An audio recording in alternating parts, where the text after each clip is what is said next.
Okay? Niya na kita sa lecture 7. Si Jesus mao ang Kristo.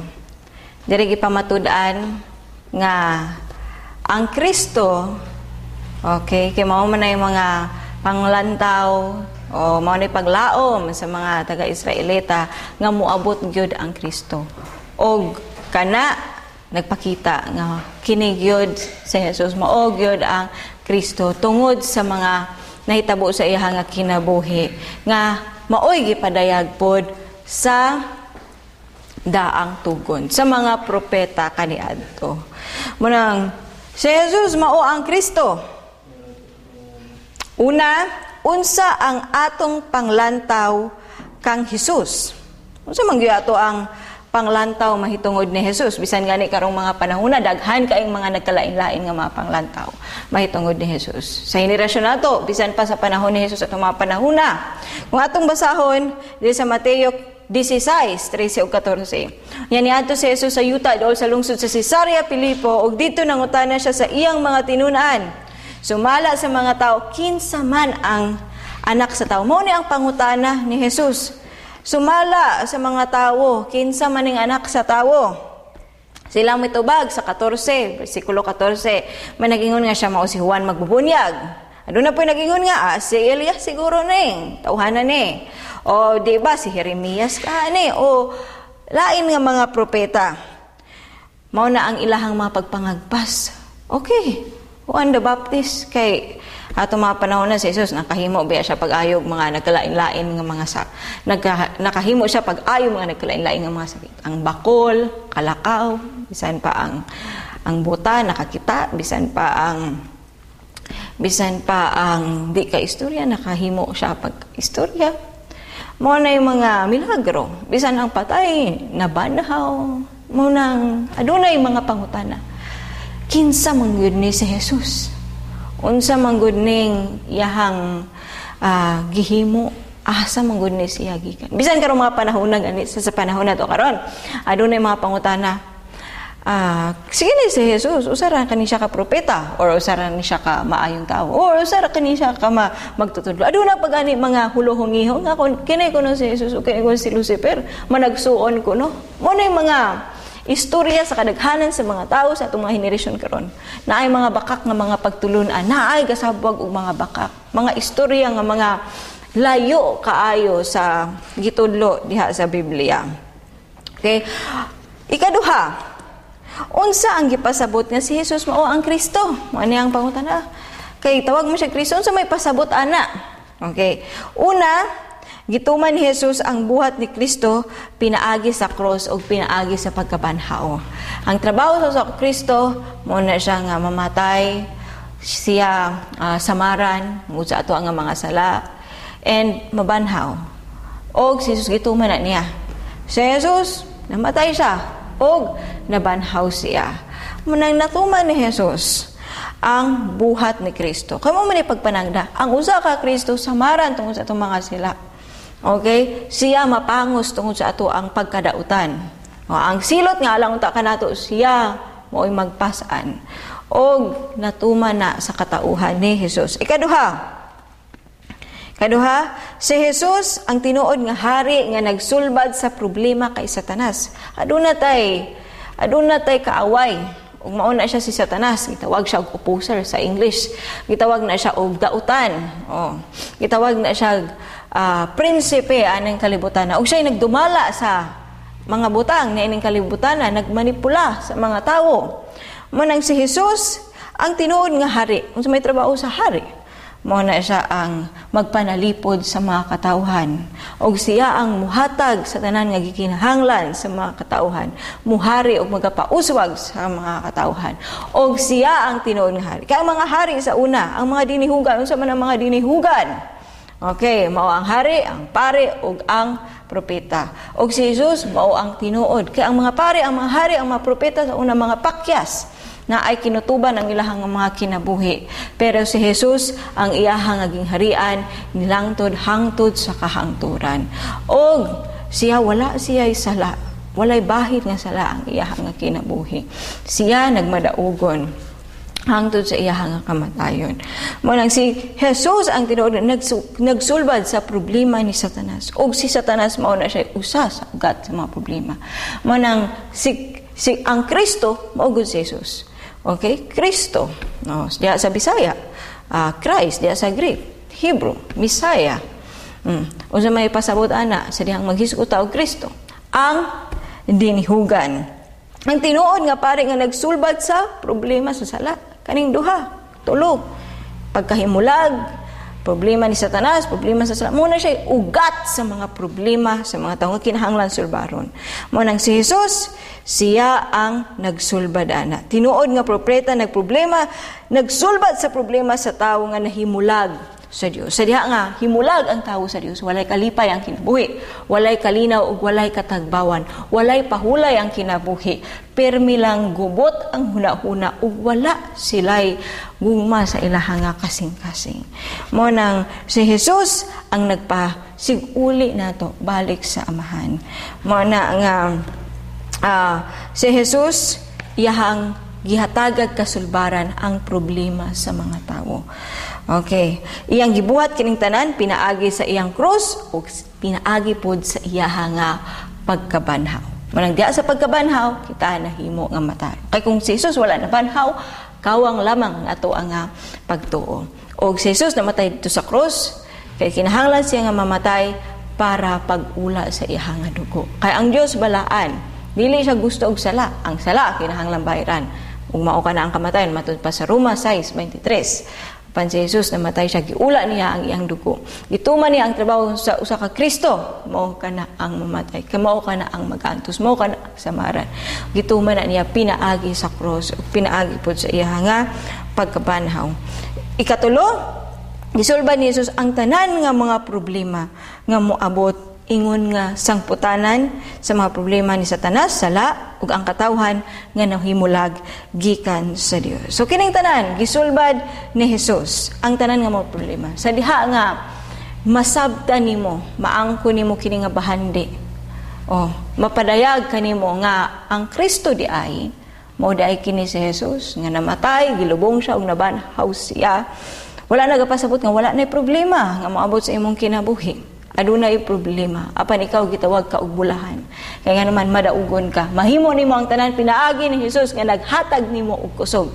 Siya ang kalig-on nimo. Siya ang mutabang nimo. Aduna kay maayong huna-huna ug naa kay kalinaw, naa kay giya tungod kay nakaplagan nimo ang tinuod nga bahandi nga ang Mesiyas di ay nga gitagna sa mga propeta mao di ay si Jesus. Busa si Jesus mao ang Kristo nga nakasulbad sa tanang problema sa kinabuhi. Nagkalain-laing mga problema kinabuhi. Adunay panagbingkil, adunay di pagsinabtanay, naay mga away, naay mga kaaligot-got. Okay? Ug kana naanay ugat. Ang ugat ana mo na si Satanas. Sa diha nga na si Satanas mo na makahimo kag sila. Kay siya ang magsulsol nimo bakakon siya. Ug ikaw pud malingla sa iyang nga mga bakak. Mao na giingon sa Biblia diha sa Juan nga siya ang amahan sa tanan nga mga bakak. Mao na siya ang iyahang lengguwahe o sa siya ka bakakon. Apan ang kamatuoran mao si Jesus. Siya ang kinabuhi ug siya ang dalan. Si Jesus. Manang si Jesus mo ang Kristo nga nagsulbad sa tanang problema sa kinabuhi. Ang ikatulo, ang kamatuoran. Okay? Ang kamatuoran nga si Jesus mao ang Kristo nagpasabot nga si Jesus mao ang anak sa Dios. Sa diha di ay nga ato ang ibatbat, ato di ay ipagpamatuod nga si Jesus mao kini ang Kristo nga gipaabot, mao kini ang Kristo nga gilauman sa mga Israelita.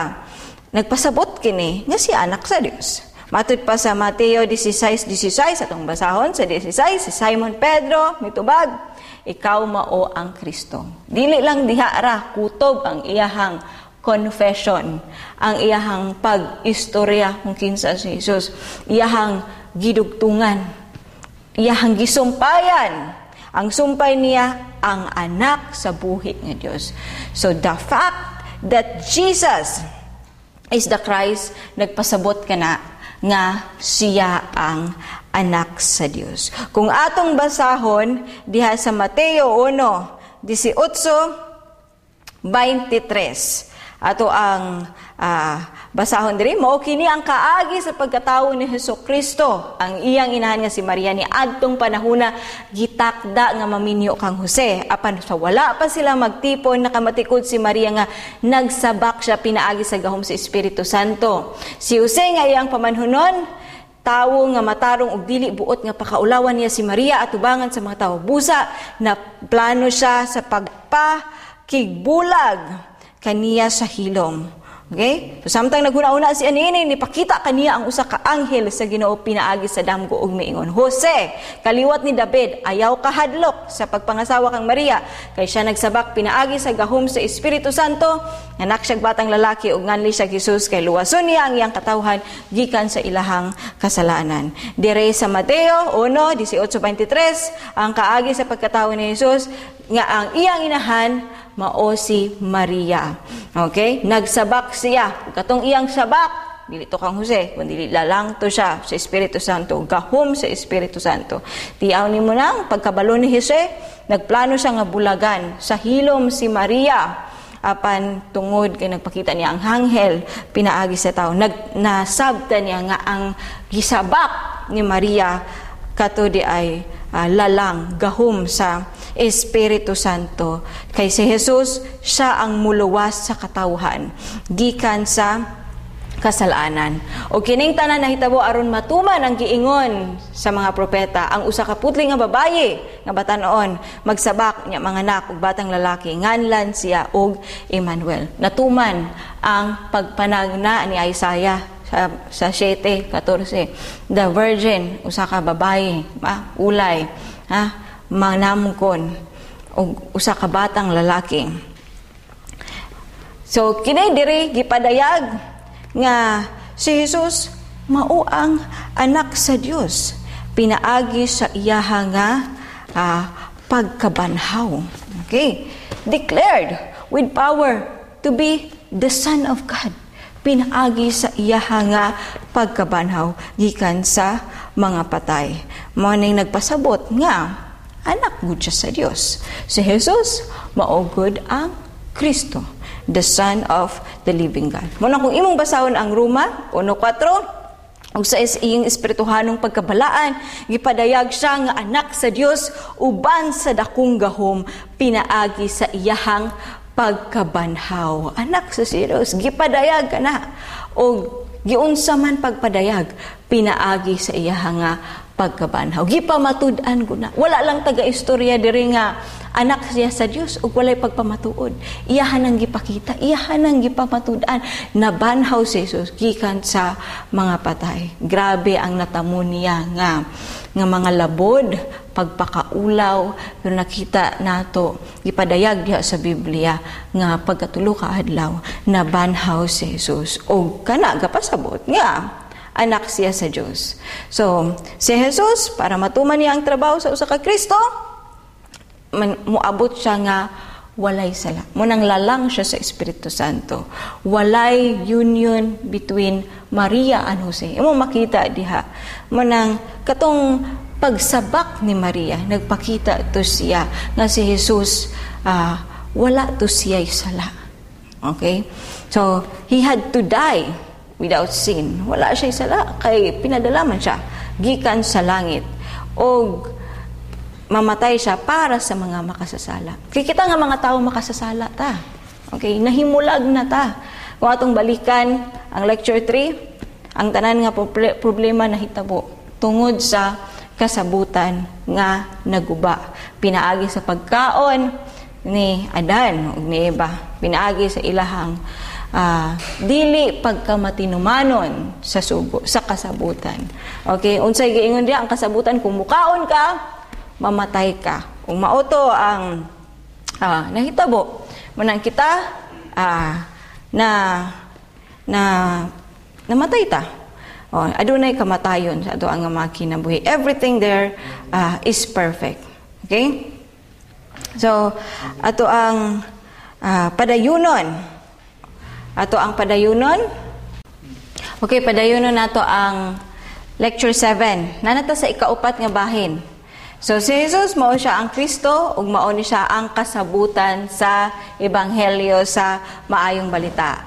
Ang kasabutan ang kasabutan sa daang tugon ang Misaya moabot pa. Diya sa bagong tugon ang Misaya niabot na ug mobalik. Mao na siya kasabutan. Okay, kay kaduha mao ni siya ang maayong balita. Kung imong basahon diri sa mga taga-Roma 1, 2 ug 4, dugay nang gisaad sa Dios ang maayong balita diha sa balaang kasulatan pinaagi sa iyahang propeta ug mahitungod kini sa iyang anak ang atong Ginoong Hesukristo natawo siya nga kaliwat ni David. So kaning Roma 1, 2 ug 4 mabasa nimo diha nga dugay nang gisaad ang maayong balita. Mahitungod sa iyang anak ug mao kini nga matawo nga kaliwat ni David. Ug mao ni siya si Ginoong Hesukristo. Ug sa 4 sa iyang espirituwang pagkabalaan, gipadayag siya nga anak sa Dios uban sa dakong gahom pinaagi sa iya nga pagkabanhaw. Ang pagkabanhaw gapadayag na nga anak siya sa Dios. Munang kung imong basahon ang mga buhat 5:42 ug matag adlaw dito sa templo ug sa mga puloy-anan nagpadayon sila pagtudlo pagwali mahitungod kang Hesus nga Mesiyas. Si Hesus mao ang Mesiyas. Mao na ang pagkiglantugi sa mga apostoles bisan pa ni Pablo nga si Jesus mao gud ang Mesiyas. Adlaw-adlaw sa templo sa mga puloy-anan nagpadayon ang ilang nga pagtudlo nga si Jesus mao gud ang Mesiyas. So kani ikalima ang ebanghelyo kaning maayong balita madawat ni pinaagi sa pagpadayag.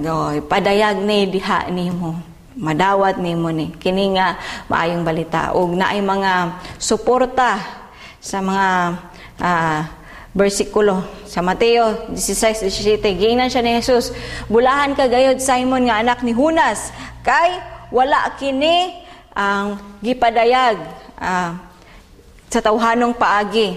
Ang amahan nga ato sa langit maoy naghatag nimo niini. Mao ni siya ang sulti ni Jesus mahitungod ni Pedro. Bulahan siya. Kaya nganong nabulahan ang iyahang confession. Pagpadayag niya kung kinsa si Jesus. Nga si Jesus, siya ang Kristo og siya anak sa Dios. So bulahan kay dili kini tawhanong paagi. Wala kini niabot sa tawhanong paagi kundi ang amahan nga atua sa langit. So Mateo 11:27, ang akong amahan naghatag kanako sa tanang butang, walay nakaila sa anak gawa sa amahan ug walay nakaila sa amahan gawa sa anak ug katong mga tawo nga buot sa anak nga makaila sa amahan. Mao nang katulamang buot sa anak nga makaila sa amahan. Walay nakaila sa amahan. Ang anak ra gyud, wala po'y nakaila sa anak, kundi pod ang amahan ra pod. Og katura pong mga tawo pod nga buot pod sa anak nga makaila sa amahan. Munang dili ni basta-basta matugkad kini nga misteryo mahitungod sa Dios. Kini ipadayag kanimo, madawat ni nimo pinaagi sa pagpadayag sa Dios. Kinahanglan ka nga mangita niini. Kinahanglan tinguhaon nimo ni nga mailhan nimo kung kinsa gud ang Dios nga imuha nga gisimba ug imong gialagara. Og sa Lucas 10:22, tugyan kanako sa akong amahan ang tanang butang, walay nakaila sa anak gawa sa amahan ug walay nakaila sa amahan gawa sa anak, og kanila nga gipili sa anak aron pailhon kinsa ang amahan. Kita ninyo diri nga bersikulo sa Lucas 10:22, adunay gipili ang anak aron pailhon kung kinsa ang amahan. Og imo pong basahon ang Roma 16:26. Karon gipadayag na ang maong kamatuoran pinaagi sa mga sinulat sa mga propeta gibutyag kini ngadto sa tanang kanasuran tungod sa mando sa walay katapusang Dios aron ang tanan mutuo og mutuman. Aron tanan mutuo og mutuman gipadayag pinaagi sa sulat sa mga propeta. Okay, o gibutyag sa tanang kanusuran tungod sa mando sa walay katapusang Dios aron ang tanan mutuo og mutuman. So gipadayag na ang Biblia naa ang mga sinulat sa mga propeta pagpadayag kung kinsa ang Dios. Kaya kinsa gud ang amahan. Dili yano nga masabtan sa ato arang yano nga panghuna-huna sa tawanong paagi. Okay, kung imo pong basahon ang Galacia 1:12, wala ko kini madawat gikan ni bisan kinsa, walay nagtudlo kanako niini kundi gipadayag kini kanako ni Hesukristo. Okay, mani ang istorya ni Apostol Paul sa mga taga-Galacia nga gipadayag kini ni Hesukristo. Walay nagtudlo, wala po nini nadawat bisan kinsa. So taga-Galacia 3:23, sa wala pa moabot ang pagtuo, nabilanggo kita diya sa balaod hangtod ipadayag kining maong pagtuo. Ipadayag gud kini. Kini nga pagtuo. Okay, Efeso 1:17, naghangyo ako sa Dios atong Ginoong Hesukristo ang gamhanang aman nga hatagan unta kamog kaalam ug pagsabot sa mga gipadayag aron kamo hingpit nga makaila kaniya. Ug mao ni atong mga pangamuyo, mao ni ato ang mga panghinaot, mga pag-ampo sa Dios nga ang mga tawo makabaton og pagsabot, makabaton og kaalam ug kini ipadayag aron nga hingpit nga makailas sila sa Dios. Mani ang pangamuyo ni Pablo sa mga sa Dios ngadto sa mga taga-Efeso nga tagaan sila og kalaw bisan pa sa ato ang mga kasimbahanan, bisan pa sa ato ang mga hinigugma sa kinabuhi nga ang nadawat nato nga revelation kini nga pagpadayag mahitungod nga si Jesus mao ang Kristo, masabtan usab ni sa ato ang mga hinigugma ug sa ato ang mga kaubanan sa panimalay ug bisan pa mga kaabag nato sa kasimbahanan nga susama nga gugma nga nadawat nato, sila pud makabaton og niana pud nga pahulay og niana pud nga kalinaw pud. Og mao to siya ang katapusan sa lecture 7. Og moadto na kita sa lecture 8.